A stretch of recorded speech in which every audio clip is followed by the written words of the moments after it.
sore buat kita semua. Perkenalkan, saya Desmond Barin Stompul. Saya mahasiswa Institut Agama Kristen Negeri Tarutung, Prodi Sosiologi Agama. Kali ini saya akan membuatkan sebuah tugas dari Bapak Harisan Boni Firmando selaku dosen dari Sosiologi Komunikasi. Baik, saya akan mewawancarai satu responden di sini, yaitu seorang mahasiswa. Sebelum kita melanjut ke wawancara, bisa Kak Adik memperkenalkan diri? Sebelumnya perkenalkan, nama saya Jaslu Gonto Somin, beralamat tinggal di Perbubu. Tepatnya saya lagi mahasiswa di salah satu politeknik Bisnis Indonesia, jurusan Agribisnis Hortikultura. Baik, terima kasih untuk perkenalan singkatnya. Pertanyaan yang pertama, menurut saudara, apakah dunia pendidikan itu penting? Bisakah Anda jelaskan? Bagi banyak orang, memang pendidikan ini bisa dibagi dua ya, bagi umum maupun secara khusus.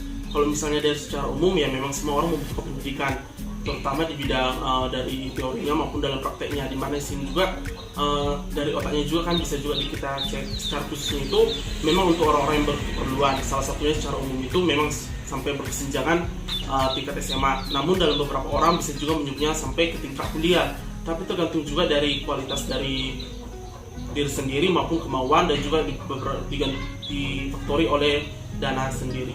Nah, berarti dunia pendidikan itu penting untuk menjenjang karirnya seperti itu ya.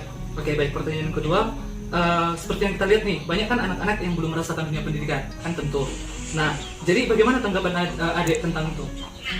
Untuk yang belum merasakan pendidikan itu, seperti yang sebelumnya saya bilang, itu kan tergantung dari ininya juga, dari orangnya juga. Ada misalnya contohnya itu dari posisi saya sekarang itu kan kuliah.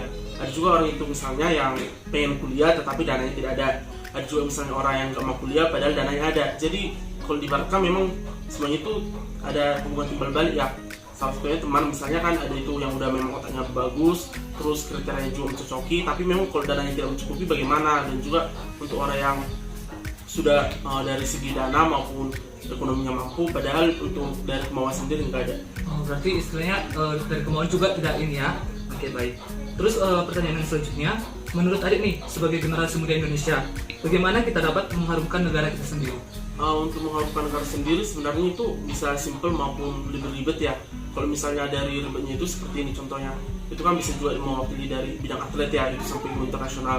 Kemudian juga bisa Olimpiade ASEAN dan juga memiliki penemuan yang terbaru. Sedangkan untuk cara yang sederhana saja, misalnya kita itu bisa mengikuti pembelajaran itu dengan baik. Cuma hal itu saja kita sebenarnya udah bisa mengharumkan negara kita sendiri. Dimana kan di sini juga bisa kita lebih selidiki di mana tingkat pendidikan di Indonesia itu rendah ataupun tinggi. Jadi kalau secara opsional gitu bisa juga sih dilihat dari tingkat laku kita di sekolah. Jadi bukan hanya langsung kita terkenal di publik gitu. Jadi bisa juga dari sekolah kita ikuti dengan baik, tidak bolos, dan juga meraih dengan baik. Cuma segitu aja sih sudah bisa mengharumkan nama negara menurut saya. Oke, baik. Berarti menurut Aik ini sendiri, untuk mengharumkan negara sendiri itu berarti membutuhkan sebuah prestasi yang mengukir biar agar kita dapat mengharumkan negara itu seperti itu ya.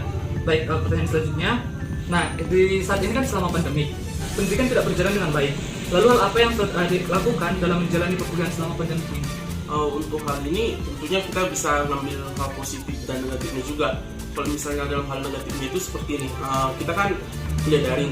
Jadi misalnya kita bisa kan di situ menjadi satu alasan di mana dosen itu menyuruh kita untuk tetap on time ya. Jadi kita bisa mematikan kamera. Jadi kalau misalnya itu disuruh kenapa mematikan kamera? Ya, karena jaringan. Itu kan sebuah alasan yang sangat memang udah public figure banget ya kalau misalnya di kalangan orang. Tetapi itu sebenarnya itu jadi pembodohan bagi kita. Karena kan kalau misalnya kita mematikan kamera, situ misalnya ada notifikasi dari sosial media yang lain, kan kita akan mengunjunginya.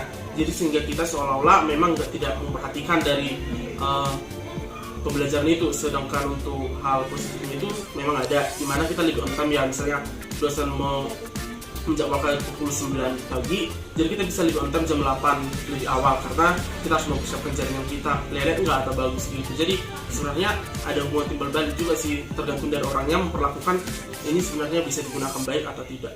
Baik, sangat menginspirasi ya untuk wawancara pada saat ini. Dan pertanyaan dari saya sendiri sudah cukup. Baik, terima kasih untuk waktu yang adik sudah berikan kepada kami untuk mewawancarai. Dan akhir kata saya mengucapkan banyak terima kasih. Apabila ada perkataan yang salah, saya mohon maaf sebesar-besarnya. Dan semoga materi kali ini bisa bermanfaat bagi kita semua. Dan akhir kata, terima kasih dan shalom.